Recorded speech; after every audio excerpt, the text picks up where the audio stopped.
Leo ndio siku yako kuosha vyombo. Sasa mimi kila siku nioshe vyombo. Leo nzamu yangu ya kufagia na wewe ndio utaosha vyombo. Haiwezekani. Leo ndio afaa mimi mfagie wewe uoshe vyombo. Kwa nini unashika fagia afagie? Sasa mimi kila siku naosha vyombo. Leo wewe uoshe vyombo na mimi nifagie. Haiwezekani. Leo ndio siku yako kuosha vyombo. Na mimi sioshi vyombo maana mimi ndio nafagia. Leo mwanzo na mwisho leo, acha mimi twende nikatoe vyombo.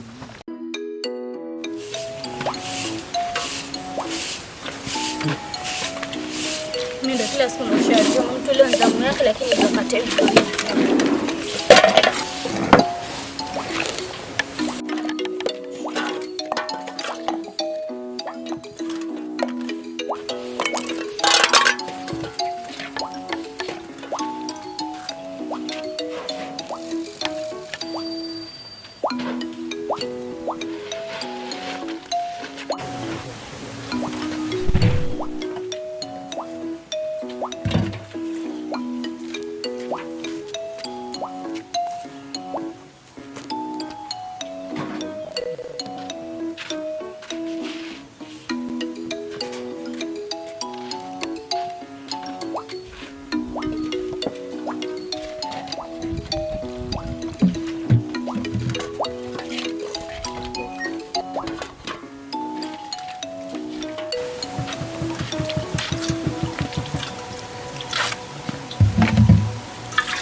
Lakini dada, mimi naomba tusameane. Tutakuwa tukiosha kwa zamu, mwenye atafagia, anafagia, mwingine yosha vyombo. Sawa? Hamna shida. Fanya tuende kwenye kuni. Acha basi nimalize.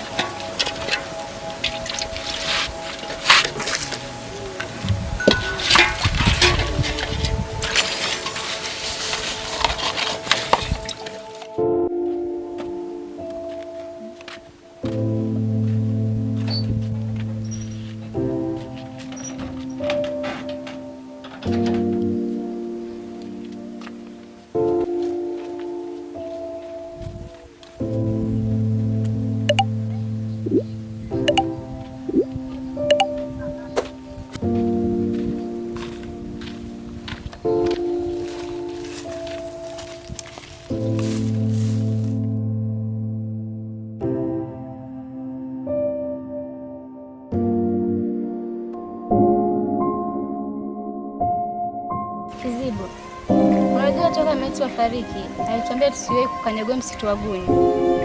Sawa sister mkubwa, lakini hakutuambia kisa na sababu. Lakini kinachonishangaza, mbona tu anaika kutafuta kuni na wanatoka kabisa salama salimini? Mimi hata sielewi. Basi inabidi tuende.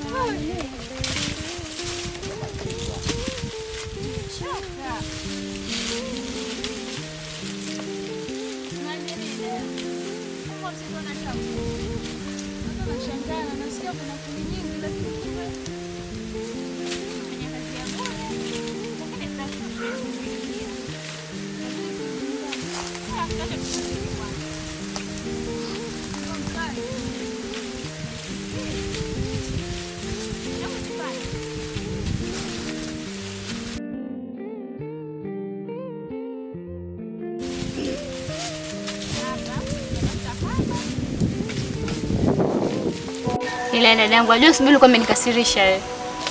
Lakini na napenda kuniachia kazi wewe. Unajua asubuhi ilikuwa kazi yako ilikuwa ya kuosha vyombo, lakini niacha mimi nioshe. Lakini si ameisha.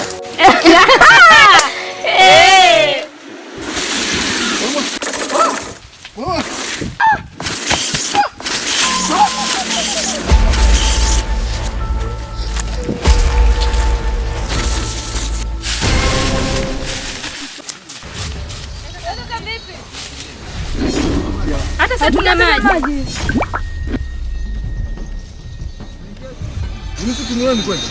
Ndio sisi tunaishi huko, hata sisi tumekuja kuni. Kuni? Ndio. Sisi tunajua kwanza. Hapana. Nimekuja na wenzangu 6 na wote sijui wameenda wapi. Kuna kiumbe wanakula wapi ndugu zangu?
Lakini siwezi kaa hapo.